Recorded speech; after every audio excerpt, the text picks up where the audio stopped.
Depuis plusieurs semaines maintenant, la question des réfugiés syriens au Liban est revenue sur les devants de la scène. Sur les réseaux sociaux, les commentaires sont nombreux. Ils sont parfois justes, parfois infondés, parfois incomplets.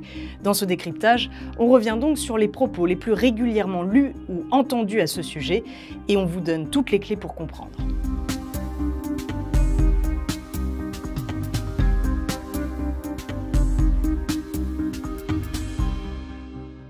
On a vu beaucoup de commentaires disant que les Syriens représentaient un quart de la population au Liban, voire bien plus.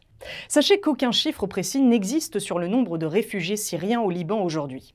D'abord parce que le gouvernement libanais a demandé au Haut Commissariat des Nations Unies pour les réfugiés, le HCR, d'arrêter d'enregistrer les Syriens en 2015 face à l'afflux massif de réfugiés. Les chiffres de cette agence ne concernent donc que ceux qui sont entrés dans le pays avant cette date, et au 31 mars 2023, ils étaient encore 805 326 sur le territoire. Du côté des autorités libanaises, la Sûreté générale évalue, elle, le nombre de réfugiés syriens dans le pays entre 1 300 000 et 1 400 000, sans inclure les travailleurs, qui porteraient ce chiffre à près de 2 millions. Mais encore une fois, ce ne sont que des estimations.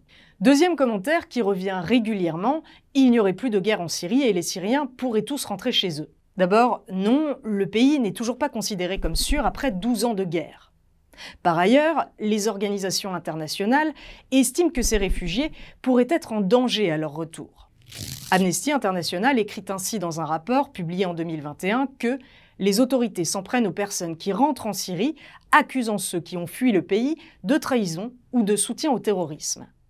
Le Liban étant lié par le principe de non-refoulement qui interdit d'expulser une personne si celle-ci risque d'être torturée ou persécutée dans son pays d'origine, il violerait alors le droit international en cas de retour forcé. Cela ne veut pas dire que les forces de sécurité ne le font pas, on l'a vu ces dernières semaines avec des centaines d'arrestations de Syriens et des dizaines d'expulsions, mais un retour massif des réfugiés, par ailleurs non voulu par Bachar al-Assad, impliquerait forcément une levée de boucliers de la communauté internationale. Sur ce point, plusieurs critiques sont toutefois recevables. D'une part, on ne peut pas savoir combien de Syriens risquent effectivement d'être persécutés.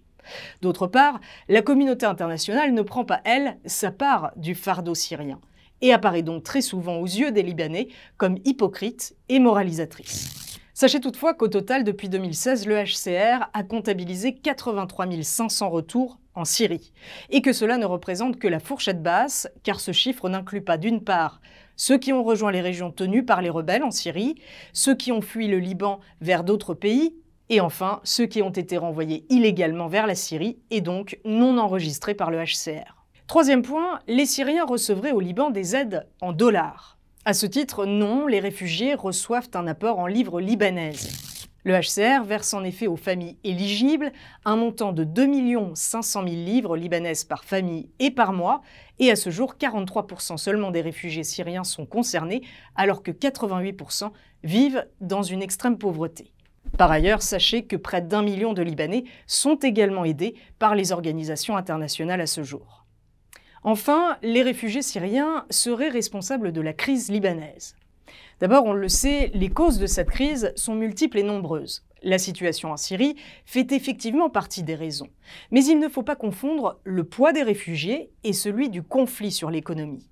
Car c'est le second qui a réduit la confiance des consommateurs et des investisseurs ici. En 2011, on le voit dans ce rapport du FMI, le PIB libanais a ainsi clairement chuté. En comparaison, sa courbe aurait pu ressembler à cela sans le conflit syrien. Mais dans ces rapports, on lit aussi que 1. Le Liban aurait été confronté à cette baisse même si les réfugiés avaient été accueillis ailleurs, et que 2. Sans l'aide internationale apportée à ces réfugiés, évaluée à près de 9,5 milliards de dollars depuis 2015, la croissance aurait pu être encore plus basse. En revanche, les réfugiés, eux, ont pesé sur les infrastructures du pays. Une étude du PNUD de 2017, par exemple, montrait que les réfugiés syriens absorbaient ainsi près d'1 tiers de la capacité de production d'EDL, avec un impact direct de 447 MW. Reste enfin la question de l'impact sur le marché du travail, qui est, elle, plus difficile à évaluer. Des études montrent en effet que les Syriens sont moins bien payés que les Libanais et font par conséquent chuter tous les salaires. Mais d'autres études montrent au contraire que les secteurs dans lesquels les Syriens travaillent ne sont pas prisés des Libanais et n'ont donc aucun impact. Même le rapport du FMI reste prudent à ce sujet et affirme que les réfugiés ont des effets et positifs et négatifs sur le marché, sans trancher sur la question. Dans l'ensemble, il faut donc retenir que des données précises et actualisées ne sont pas toujours disponibles, qu'elles peuvent être instrumentalisées et qu'il faut donc rester prudent sur le sujet.